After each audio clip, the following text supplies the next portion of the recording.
First Samuel 1. Once after a sacrificial meal at Shiloh, Hannah got up and went to pray. Eli the priest was sitting at his customary place beside the entrance of the tabernacle. Hannah was in deep anguish, crying bitterly as she prayed to the Lord.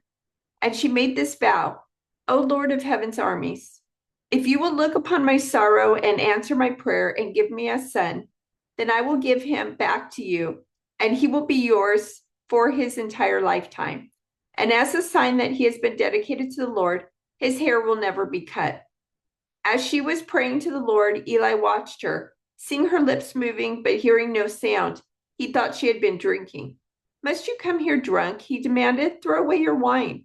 Oh, no, sir, she replied. I haven't been drinking wine or anything stronger, but I am very discouraged, and I was pouring out my heart to the Lord. Don't think I am a wicked woman, for I have been praying out of great anguish and sorrow. In that case, Eli said, go in peace. May the God of Israel grant the request you have asked of him. Oh, thank you, sir, she exclaimed. Then she went back and began to eat again, and she was no longer sad. The entire family got up early the next morning and went to worship the Lord once more. Then they returned home to Ramah. When Elkanah slept with Hannah, the Lord remembered her plea, and in due time she gave birth to a son. She named him Samuel, for she said, I asked the Lord for him. The next year, Elkanah and his family went on their annual trip to offer a sacrifice to the Lord and to keep his vow. But Hannah did not go. She told her husband, wait until the boy is weaned. Then I will take him to the tabernacle and leave him there with the Lord permanently. Whatever you think is best, Elkanah agreed. Stay here for now, and may the Lord help you keep your promise. So she stayed home and nursed the boy until he was weaned. When the child was weaned, Hannah took him to the tabernacle in Shiloh. They brought along a 3-year-old bull for the sacrifice and a basket of flour and some wine. After sacrificing the bull, they brought the boy to Eli. Sir, do you remember me? Hannah asked. I am the very woman who stood here several years ago praying to the Lord. I asked the Lord to give me this boy, and he has granted my request. Now I am giving him to the Lord, and he will belong to the Lord his whole life. And they worshiped the Lord there. Then Hannah prayed, my heart rejoices in the Lord. The Lord has made me strong. Now I have an answer for my enemies. I rejoice because you rescued me. No one is holy like the Lord. There is no one besides you. There is no rock like our God. Stop acting so proud and haughty. Don't speak with such arrogance. For the Lord is a God who knows what you have done. He will judge your actions. The bow of the mighty is now broken, and those who stumbled are now strong. Those who were well fed are now starving, and those who were starving are now full. The childless woman now has 7 children, and the woman with many children wastes away. The Lord gives both death and life. He brings some down to the grave, but raises others up. The Lord makes some poor and others rich. He brings some down and lifts others up. He lifts the poor from the dust and the needy from the garbage dump. He sets them among princes, placing them in seats of honor. For all the earth is the Lord's, and he has set the world in order. He will protect his faithful ones, but the wicked will disappear in darkness. No one will succeed by strength alone. Those who fight against the Lord will be shattered. He thunders against them from heaven. The Lord judges throughout the earth. He gives power to his king. He increases the strength of his anointed one. Then Elkanah returned home to Ramah without Samuel, and the boy served the Lord by assisting Eli the priest. Now the sons of Eli were scoundrels who had no respect for the Lord or for their duties as priests. Whenever anyone offered a sacrifice, Eli's sons would send over a servant with a 3-pronged fork. While the meat of the sacrificed animal was still boiling, the servant would stick the fork into the pot and demand that whatever it brought up would be given to Eli's sons. All the Israelites who came to worship at Shiloh were treated this way. Sometimes the servant would come even before the animal's fat had been burned on the altar. He would demand raw meat before it had been boiled so that it could be used for roasting.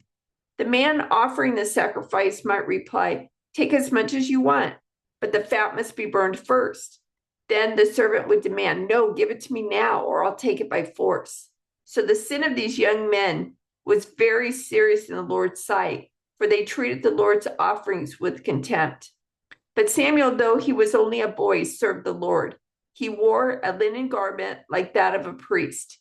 Each year, his mother made a small coat for him and brought it to him when she came with her husband for the sacrifice. Before they returned home, Eli would bless Elkanah and his wife and say, "May the Lord give you other children to take the place of this one she gave to the Lord." And the Lord blessed Hannah, and she conceived and gave birth to 3 sons and 2 daughters. Meanwhile, Samuel grew up in the presence of the Lord. Now, Eli was very old, but he was aware of what his sons were doing to the people of Israel. He knew, for instance, that his sons were seducing the young women who assisted at the entrance of the tabernacle. Eli said to them, "I've been hearing reports from all the people about the wicked things you are doing. Why do you keep sinning? You must stop, my sons. The reports I hear among the Lord's people are not good. If someone sins against another person, God can mediate for the guilty party. But if someone sins against the Lord, who can intercede?" But Eli's sons wouldn't listen to their father, for the Lord was already planning to put them to death. Meanwhile, the boy Samuel grew taller and grew in favor with the Lord and with the people. One day, a man of God came to Eli and gave him this message from the Lord: "I revealed myself to your ancestors when they were Pharaoh's slaves in Egypt. I chose your ancestor Aaron from among all the tribes of Israel to be my priest, to offer sacrifices on my altar, to burn incense, and to wear the priestly vest as he served me. And I assigned the sacrificial offerings to you priests. So why do you scorn my sacrifices and offerings? Why do you give your sons more honor than you give me? For you and they have become fat from the best offerings of my people Israel. Therefore, the Lord, the God of Israel, says, I promised that your branch of the tribe of Levi, would always be my priests. But I will honor those who honor me, and I will despise those who think lightly of me. The time is coming when I will put an end to your family, so it will no longer serve as my priests. All the members of your family will die before their time. None will reach old age. You will watch with envy as I pour out prosperity on the people of Israel, but no members of your family will ever live out their days. The few not cut off from serving at my altar will survive, but only so their eyes can go blind and their hearts break, and their children will die a violent death. And to prove that what I have said will come true, I will cause your 2 sons, Hophni and Phinehas, to die on the same day. Then I will raise up a faithful priest who will serve me and do what I desire. I will establish his family, and they will be priests to my anointed kings forever. Then all of your surviving family will bow before him, begging for money and food. Please, they will say, give us jobs among the priests, so we will have enough to eat. Meanwhile, the boy Samuel served the Lord by assisting Eli. Now, in those days, messages from the Lord were very rare, and visions were quite uncommon. One night, Eli, who was almost blind by now, had gone to bed. The lamp of God had not yet gone out, and Samuel was sleeping in the tabernacle near the ark of God. Suddenly, the Lord called out, "Samuel." "Yes," Samuel replied. "What is it?" He got up and ran to Eli. "Here I am. Did you call me?" "I didn't call you," Eli replied. "Go back to bed." So he did. Then the Lord called out again, "Samuel." And again, Samuel got up and went to Eli. "Here I am. Did you call me?" "I didn't call you, my son," Eli said. "Go back to bed." Samuel did not yet know the Lord because he had never had a message from the Lord before. So the Lord called a third time, and once more Samuel got up and went to Eli. "Here I am, did you call me?" Then Eli realized it was the Lord who was calling the boy. So he said to Samuel, "Go and lie down again. And if someone calls again, say, 'Speak, Lord, your servant is listening.'" So Samuel went back to bed. And the Lord came and called as before, "Samuel, Samuel." And Samuel replied, "Speak, Lord, speak, your servant is listening." Then the Lord said to Samuel, "I am about to do a shocking thing in Israel. I'm going to carry out all my threats against Eli and his family from beginning to end. I have warned him that judgment is coming upon his family forever because his sons are blaspheming God, and he hasn't disciplined them. So I have vowed that the sins of Eli and his sons will never be forgiven by sacrifices or offerings." Samuel stayed in bed until morning. They got up and opened the doors of the tabernacle as usual. He was afraid to tell Eli what the Lord had said to him. But Eli called out to him, "Samuel, my son." "Here I am," Samuel replied. "What did the Lord say to you? Tell me everything. And may God strike you and even kill you if you hide anything from me." So Samuel told Eli everything. He didn't hold anything back. "It is the Lord's will," Eli replied. "Let him do what he thinks best." As Samuel grew up, the Lord was with him, and everything Samuel said proved to be reliable. And all Israel, from Dan in the north to Beersheba in the south, knew that Samuel was confirmed as a prophet of the Lord. The Lord continued to appear at Shiloh and gave messages to Samuel there at the tabernacle. And Samuel's words went out to all the people of Israel. At that time, Israel was at war with the Philistines. The Israelite army was camped near Ebenezer, and the Philistines were at Aphek. The Philistines attacked and defeated the army of Israel, killing 4,000 men.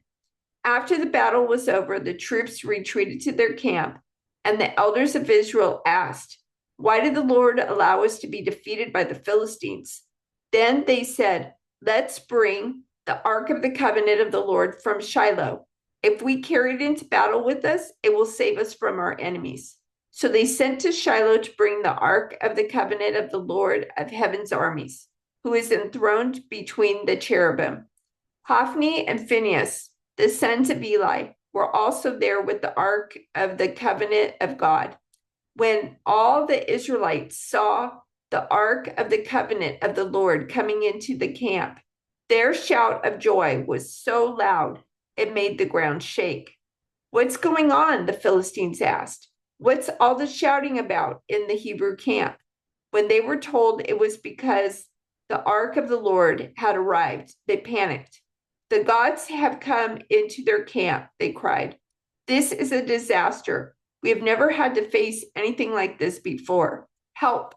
Who can save us from these mighty gods of Israel? They are the same gods who destroyed the Egyptians with plagues when Israel was in the wilderness. Fight as never before, Philistines. If you don't, we will become the Hebrew slaves, just as they have been ours. Stand up like men and fight." So the Philistines fought desperately, and Israel was defeated again. The slaughter was so great, 30,000 Israelite soldiers died that day. The survivors turned and fled to their tents. The Ark of God was captured, and Hophni and Phinehas, the two sons of Eli, were killed.